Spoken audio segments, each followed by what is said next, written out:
Hello and welcome back to our channel. So today in this video we are going to discuss about how to add a product to wishlist on Temu. So without wasting much of our time, let's get straight into the video. So for this, all you gotta do is simply tap open your Temu app.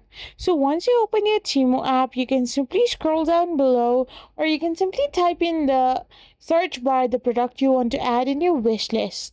So once you have typed it in, you will end up in this kind of interface where you can simply select that particular product. Now, once you choose your style and the quantity you want, you can simply tap on the love heart icon, which leads you to add to wish list. So once you tap on it, you will be successful in adding your product or a specific product on Temu on your wish list. I hope you found this video helpful, so don't forget to hit that subscribe button and do give us a thumbs up. We will be back again with more informative videos. Thank you for watching.